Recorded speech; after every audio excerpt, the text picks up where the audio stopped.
you were mentioning a while ago na you parang parang it was natural for you to like ask for help if hindi mo na kaya. Is that something you parang realized when you became a mom, or is that how you've always been? It's quite a progress. Sa una kasi talaga, hindi mo talaga alam. Parang, kailan ko bang humingi ng tulong? Or baka naman pag humingi ako ng tulong too much, or bumalik sa akin na parang, ginusto mong maging mother, di ba? So, panindigan mo yan. Ganun kasi talaga, especially if you're a first-time mom. So, meron kang thinking na kailangan kayanin ko to kasi it's my own child. Pero, syempre, like, may mga instances, especially yun, pag kailangan mo ng magbanyo, ganyan. Yun talaga yung pinakang lagi ko naaalala kasi it was really memorable for me kasi talaga hindi ako umiihi buong araw. Para hindi mo iwanan yung anak mo? Oo, nag-work yung husband ko. So basically, syempre naka-maternity leave pa ka ng 3 buwan, diba? So ako yung nasa bahay. Hindi ako umiihi. Umiihi lang ako pag nakauwi na siya sa bahay. No way. Oo, kasi may paranoia ako na parang baka pag mahabilin ko siya ng few minutes. Para akong, madaling-madali, ganun. Kasi baka mamaya may mangyari sa kanyang iba. So, ganun ka, ano bang term sa ganun? Overprotective? Oh, yeah, I feel like. Ganun ka overprotective ang mga mommies para sa mga kids nila. Kanino ka humingi ng tulong? During my first few months with my newborn, ang mommy ko nandyan sa tabi ko, "Hi, Mama." Yay! Happy Mother's Day! Tawagan kita maya. Siya talaga yung nag-guide sa akin. Siyempre, like yung pagsaswaddle, hindi mo naman yan alam kung paano. Given na meron ng mga tutorials ngayon, madali na mag-research about it. Pero iba pa rin yung first hand na may kasama kang tutulong sa'yo.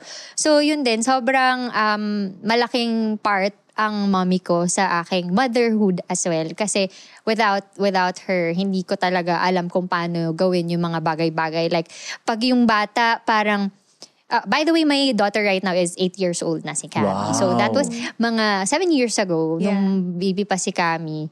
Pag kunwari, ginawa mo na lahat, ginawa mo na, pero hindi pa rin siya tumitigil umiyak. Yun na yung parang, that's when you ask for help. Kasi di ba parang, ginawa mo na lahat on your part, napakain mo na, nalinisan mo na, check mo na everything. Eh, hindi pa naman kasi nagsasalita ang baby, di ba? Magulat ka pag nagsalita. Sabi niya, "Mom, I'm acidic." "Mom, acid reflux." Di ba? Magulat tayo. Pero yun nga, siya, doon ako nag-a-ask na, ano ba to? Bakit ganito? Ginawa ko na ganito. Tapos nagagawa niya ng paraan. Like, yung dinadapa yung bata, yung ginaganon. Those are the things na hindi naman natin alam or may mga ganong, hindi mo alam, wala yatang mga ganon sa tutorials. So yun. Pag nagkaanak tayo, lalawayan mo. Tapos sobra yung laway ni Beth. Shocks, naaalala ko yung sinabi nila Kat, yung mauusog. Punong-puno na laway yung anak niya. Ay, grabe kayo. No, but but that's quite a story. Yung inisip ko, maliban sa, aside from holding in your pee, because because you have your own career, you have your own self to take care of. Paano mo binalance yung parang gusto mong mag-progress as your own person actually, with motherhood, di ba? Bumalik ako agad sa pag-work after the leave. So, mga 3 months pa lang or 4th month, nagtatrabaho na ako. So, mahirap talagang i-juggle kasi I was in the corporate before. I used to shoot families and kids. So, nagpo-photog ako before. So, pag wala ang mommy, kasi ang parents ko taga-province sila. So pag wala sila, sinasama ko talaga yung anak ko together with Yaya during that time. Kasi hindi ko pa, mahirap yung iiwan mo na 4 months pa lang, ganun kabata. Buti your employer allowed it? Yeah, they do. Okay. Sobrang grateful ako for them kasi sobrang supportive nila. And kahit kasama ko sa trabaho yung anak ko, walang problema. So it was a studio photography place somewhere there in Makati. So nasasama ko naman siya, and pag wala akong mga clients, yun, mommy ako sa kanya. Or I edit the photos, I do the shooting, nandyan lang siya sa Beanbago. Eh, what about now?